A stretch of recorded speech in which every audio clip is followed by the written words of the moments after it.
Hey everyone, I just want to introduce Nuela Cabral, a program officer from Indigenous She'll be moderating the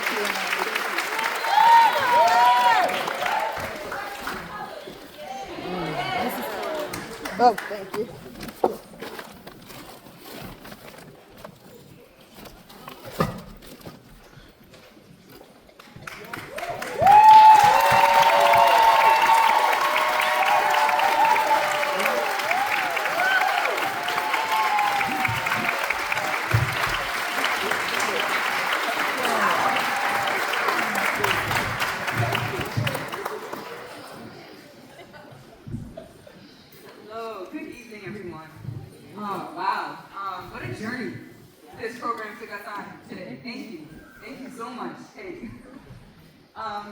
I'm going to ask a couple of questions.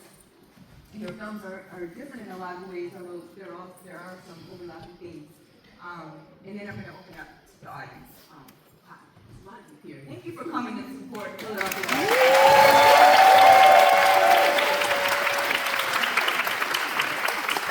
Okay. So my first question is, as filmmakers, you know, it often begins with a story that's on our heart. And I'm wondering if you can talk a little bit about your inspiration for your film.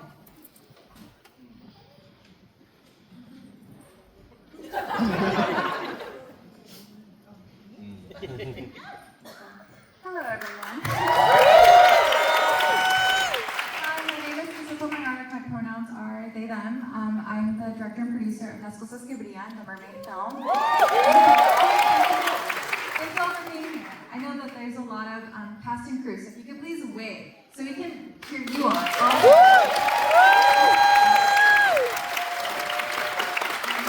This film began, well, I wrote a play when I was in college about colonialism, Latinidad, and one of the stories was about mermaid. It was very, very different from what you see here. It was more about language.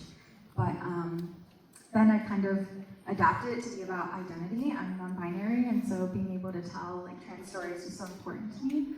And I'm very thankful to everyone that was able to help us make this possible. Especially thank you to BlackStar for helping us with the Filmmaker Lab, to Maestro Filmworks for providing us with a lot of production support, shot in their space, so many things. To Big Howl for making all the handmade sets, everything was practical effects. So there's absolutely no AI, to Big Picture Alliance for helping us have a fellowship for other queer BIPOC filmmakers of color to also be able to, you know, learn new things. So fellows are also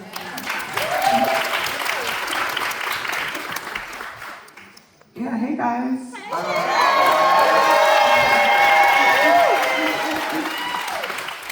Similarly, well, my name is Chisom Chieke, pronoun she, her, based in Philly here. Similarly to Kristal, I would like to shout out my crew, my cast, Justice, Ren, Sarah, everyone who played a really role in this project.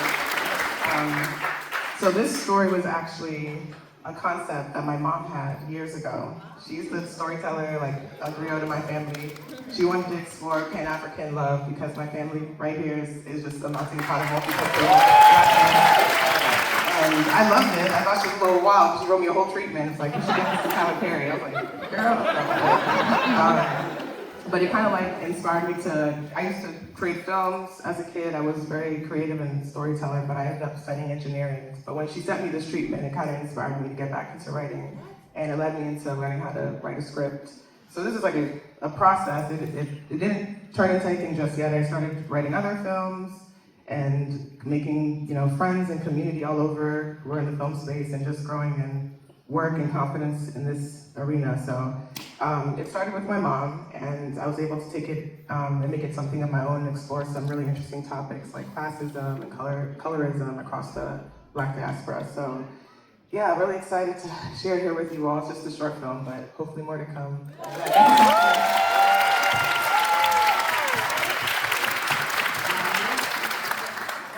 Hi guys, my name is Walé, Oyéjidé, the director of Run Sister Joan.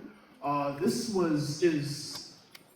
one of a series of films I've been making about people who look like us, who exist in spaces where they aren't often welcomed and accepted. And and showing the reality and beauty that we all know that we have in spaces that they're not often recognized. So this piece was set in Italy, in Assisi, a place often known for Catholic pilgrimage, and I thought it'd be interesting to set kind of subvert expectations by placing black souls in white bodies in the presence of Catholicism and seeing how people reconcile with being taken by the people that they cast out. So it's one of many. There's more to come, and I'll see you guys there.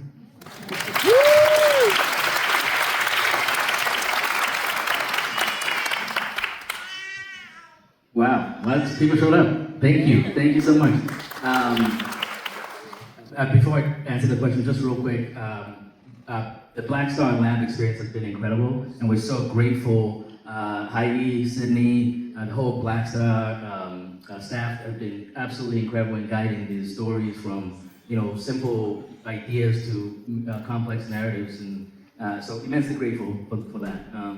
And then also, we get to sit here and take credit for a lot of people's work that they already talked about. But we've got Sebastian Nieves, who did a great job with the cinematography, the editor, the co-writer. So a lot of people took part in this film, as we saw in the credit list, and we just get to stand here and take credit for that.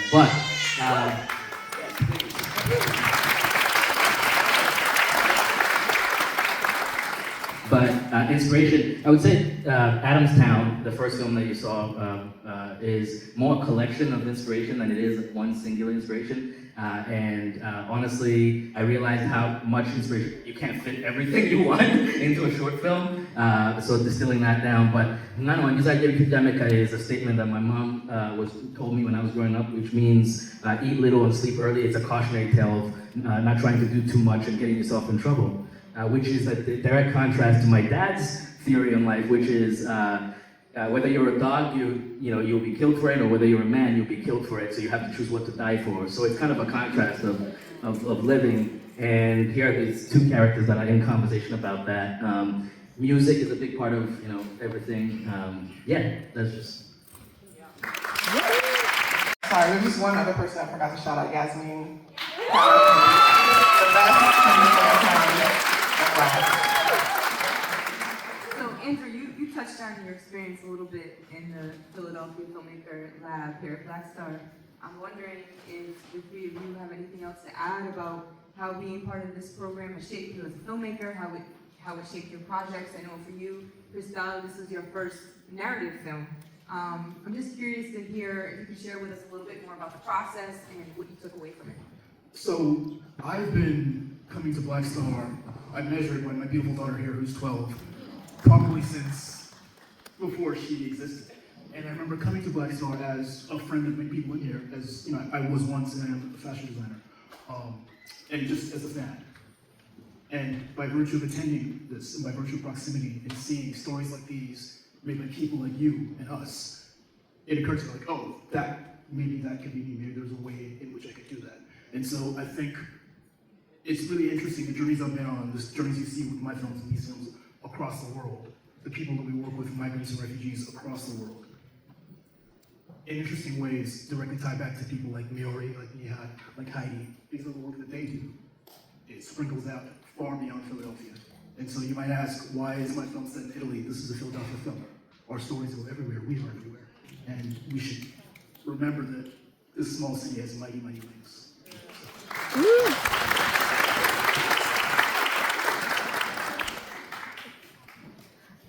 Yes, I was very nervous to make my first narrative film, so thank you so much, BlackStar. Last year I had a documentary film premiere here, so it was a very happy year last year to win, an award for my other film, and then to also be part of the fellowship, and now to premiere a film has been pretty amazing. And I have to say I wouldn't be able to do this without my community, and I'm very thankful to BlackStar and to Maestro Filmworks and Big Howl and Big Picture Alliance to make this possible. There's, since I've never worked with actors before, it was very important for me to be in a space where I knew I could control things. Like there was a whole set that was built, handmade, and there was a small cast because I knew I could work with these people, and I had an amazing producer, Bettina Scarisa. Yay! casting the actors and working with the actors, and I just, yeah, Philadelphia has just been a big inspiration for me. I wouldn't be able to make films if I wasn't in this beautiful community and if the community didn't support me back, right? And so, you know, we also had finishing fund support from Scribe Video Center. That was essential to help finish the film, and you know, if it wasn't for the support of people here, I don't know how I would have been able to make the film. You know, I'm really thankful for everyone that really believed in me and saw the vision and the story and knew how important queer, you know, BIPOC stories are in the world and here personally. So I'm very, very thankful, and you know, reach out to me if you want to show this film elsewhere. And very glad to be here. Yeah, I always say Philly is the city that kind of raised me because I came here right after school. I was doing a completely different job, and it was where I decided to really dive into this creative world, and the community has been nothing short of supportive and amazing. Like Kristal said, it's really about the people, and I feel like Philly has some of the realest people. When it came to production, the crew that came together and, you know, took lower rates and were willing to do, you know, work extra days. I just am so grateful for their love and support. 7 Knots Films for donating their hard drives to me. Shout out to 7 Knots. EPA, shout out to Alex, COI. Like, I feel like you guys just always hold it down. And of course, BlackStar that gave me the opportunity. I feel indebted. Like, just, yeah, I think one of the last conversations I had before going into production with Sydney and Heidi, Heidi was like, it kind of feels like you're gambling, right? And I was like, it does, but I felt very supported as I was going into production and feeling like I was gambling, and everything worked out the way it was supposed to because of the amazing crew I had that's from Philly. So thank you all for just being there, yeah, through it all.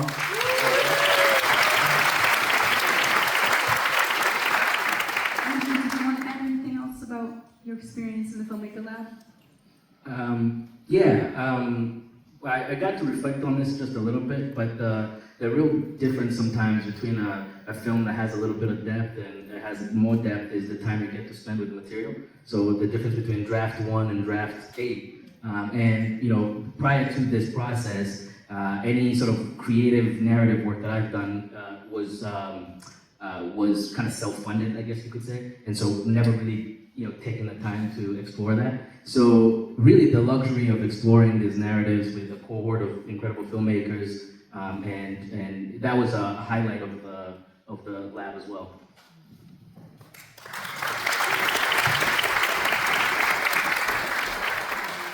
Well done, thank you again. I want to open it up to the audience. Other questions? Okay, we have one here. Hi, thanks. Excellent job, all of you. Question for Walé, and really anyone can answer this too, but for your film in particular, I was wondering if there's any interest in turning that into a feature, because it seemed there were so many interesting concepts to explore as a horror film, or as a supernatural film, or just as a story about refugees. But I'm just curious if any of you would be willing to take over thinking about extending these stories into features. I think the short answer we get is yes from everybody. We can talk longer, but yes. We have a very bad first draft of a feature film.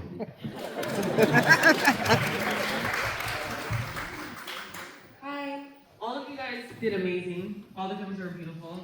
I specifically connected with, I don't know if I'm pronouncing it right. Is it Chisom? Chisom, perfect. I loved it. Your mother, I don't know if she's here, but we want more.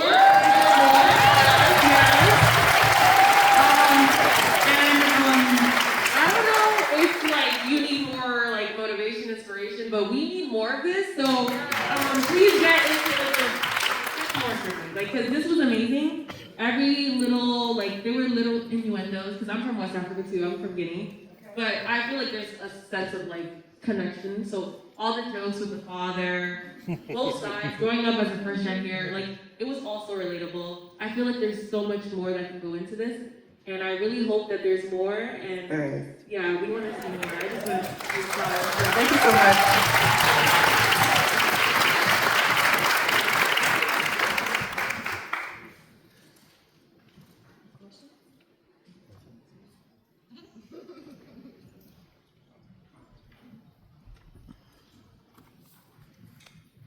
Some really beautiful films, and I'm really glad that I got the opportunity to watch them. I think that a couple of them were shot on film, so I was wondering what the choice behind that was.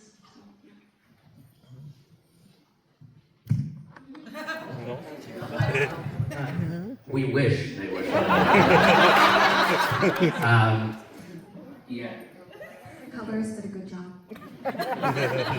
What I will say about everybody up here and BlackStar as a whole, I think the by any means necessary ethos seeps into every fiber of the work and the people you see here. The resources may be meager, but there is so much heart, there is so much contribution, there is so much intention that if it looks beautiful, it's because everybody here is aware of the importance of both craft and beauty, I think, for us. So thank you.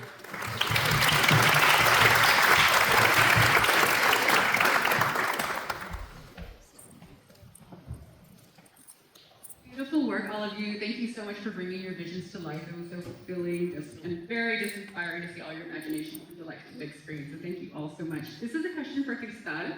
Just if you could just explain just more of your just creative vision on tying, just again, your main characters are trans identities. So just if you could explain just your line of thinking with just centering trans characters again as mermaids, but then just that tie-in with colonization, and then facing that really that colonial violence. If you could just elaborate upon that more as your decision as a filmmaker with that. Yeah. Well, I think the more I've thought about the story, I've realized it's a lot about like my life and being non-binary and coming to terms with like what that means in the world and really accepting who I am if others don't accept it as well. And so I think especially being like Latinx person and body, like it was so important to me to talk about colonialism, and so that's kind of what my original kind of script when I was in college was about colonialism and indigeneity and those sorts of topics. And what I ended up ending up with was who I am now, which is like a non-binary Latinx person living with the consequences of colonialism and people wanting to like own your body and your identity and define you by what they see you as instead of who you really are inside. And so that's kind of why at the end of it, it's like, oh, I know that you see me as you see me, but I see myself as who I see myself as, and I would prefer to be, with my people underwater and like this beautiful, I wanted all the mermaids to be trans. I never wanted there to be cis people as mermaids because I think that's such a beautiful identity that only certain people should be able to live with. And so that's kind of, those are the choices that I made. So thank you.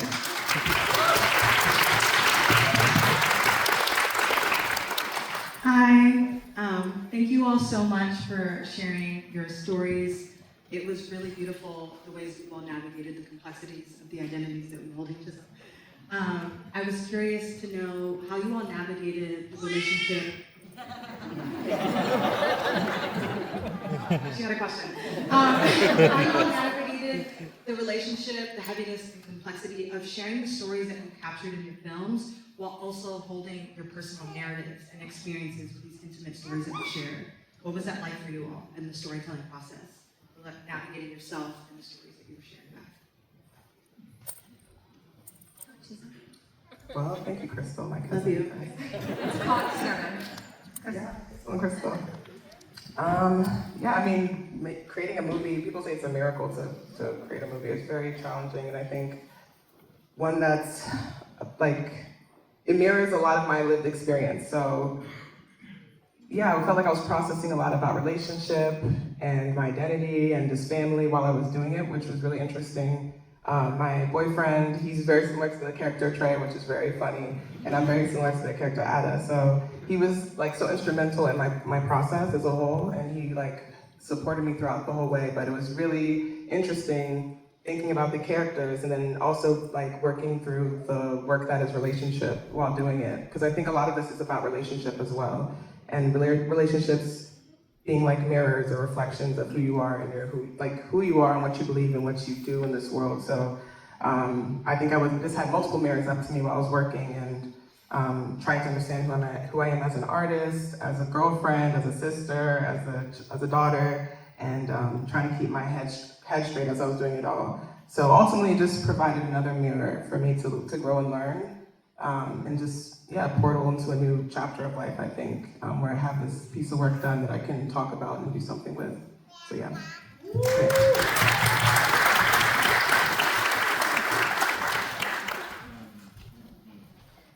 Great question. In Kinyarwanda, my native language, you heard, there's a proverb that says that tears of a man flow inwards, they flow to the stomach. In that contains a whole mess of, I don't know, complex ideas about masculinity, complex ideas about how to deal with emotions. But I was 2.5 when the genocide happened, and when I was starting this process, my son was about 2.5, and so I started sort of living I would have noticed quite a bit, right? I would have known quite a bit about the genocide, and that was way more emotional than whatever. But anyway, allowing myself to feel honestly, which is it's a struggle, is the only way that I'm starting to make maybe slightly interesting work. Amazing job with your films, and I don't know you, but I'm so proud of you. My question is for Chisom. I'm a big fan of yours, and I noticed that you are a very intentional storyteller. A very intentional storyteller. So I guess my question with Food for the Soul is, I've noticed with this work and some of your previous work that you truly highlight Black women being loved properly and being vulnerable enough to chase their dreams and receive the necessary support, whether from FaceTime calls with their father or their boyfriend, who in a nuanced way had mishaps in the beginning of the film, but in the same breath will run out in the middle of the night to get food. How imperative is it for you to continue to display Black women being loved correctly?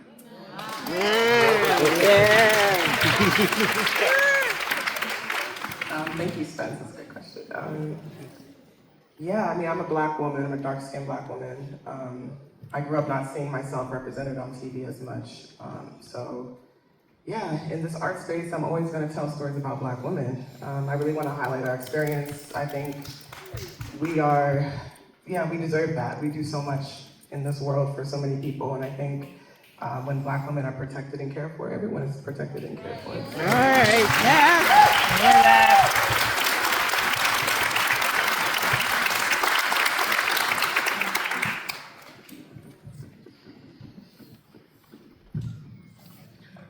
Hello. You all did an amazing job, and shout out to some. You look great up there.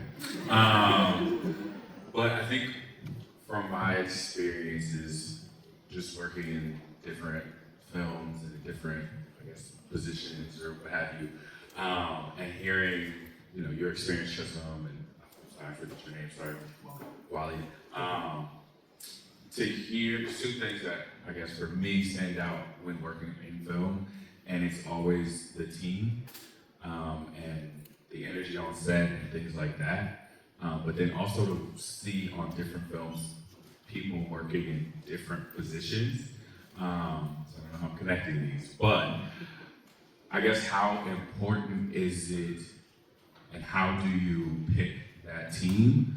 And then also kind of, maybe it's a completely different question, but how do you go from the different positions you play to sitting here and being this position?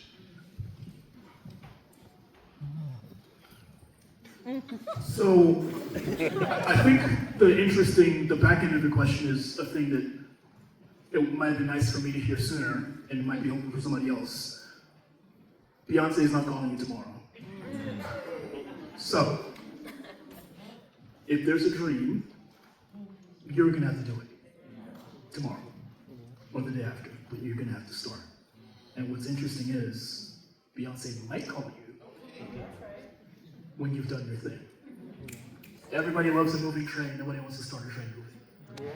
These are trains that got where they're going and won't go very far because these people decided that first. So, as much as we are infinitely grateful to BlackStar forever and ever, we needed to show them that we were going somewhere. And then it's like, oh yeah, yes.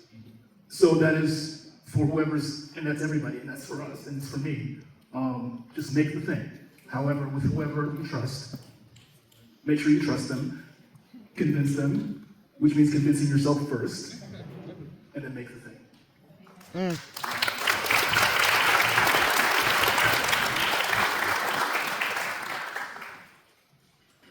think he answered it for all of us.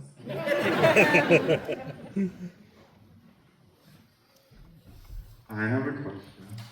Is that okay? I had a question for Walé and Kristal. So I was wondering for like, in genres like horror, fantasy, or magical realism, which I feel like historically have kind of been labeled as a means to like escape, how do you kind of work through those genres and like placing like underrepresented identities when there's really not a blueprint and managing to tell these really powerful stories that resonate with real people? That makes sense. Great question, Izzy. I would say, I mean, when you see, well, I'm also a programmer, so when you see the statistics about horror movies, actually in Latin America, horror movies are seen far more than in the United States. And exorcism films are actually far more accepted in Latin America because of the deep history of colonialism and Catholicism.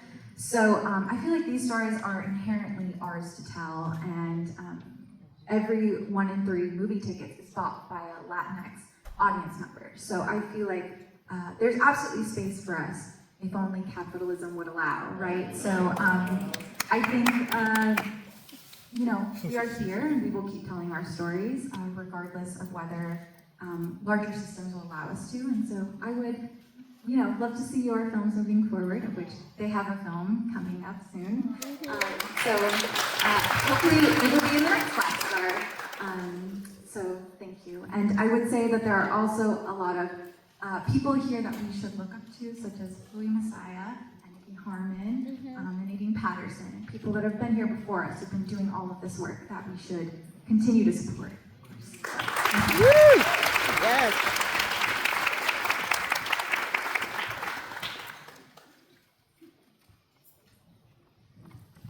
Okay, everybody, I'm getting a call. Thank you all so much for coming to support these filmmakers.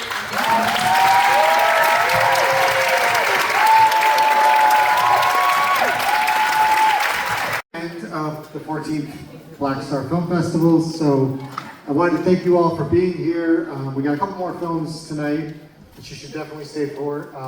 But before we wrap up, you know, every time we do this, it's a huge team effort. It takes, you know, 50 plus people to do this. And every single one of them is crucial to making it happen. But I wanted to thank 3 people just very specifically. I should say my name is Imran. I'm the Chief Communications Officer at BlackStar.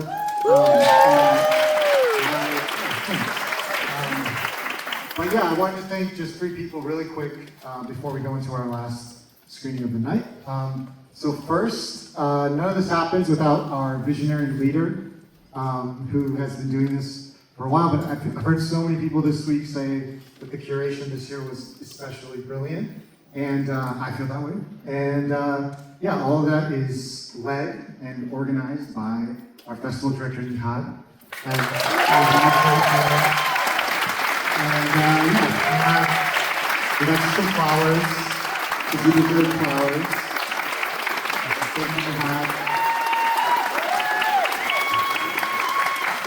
And the second person I wanted to thank is our festival operations director, who basically makes everything work, everything click together. Every morning is hyping us up in the festival office, making sure things don't fall apart.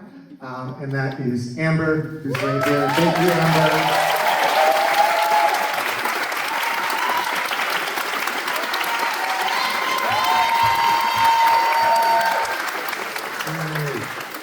Last but not least, literally none of this would be on screen at this theater or any other theater. None of the films would work. The sound wouldn't work. The captions wouldn't work.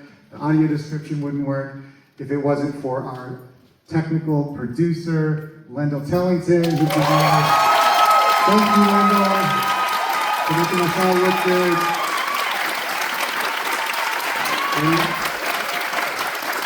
Yeah, they deserve so much more, but thank you all. Thanks for being here. Please enjoy the last series of BlackStar, and we'll see you at the closing night party. Wait. Everyone, wait. Gabe's here. Let's take a picture. And do you know Eric? No. Son of Panamina? Yeah, have you seen his site? We kind of been starting to share stuff back and forth. All right, wait.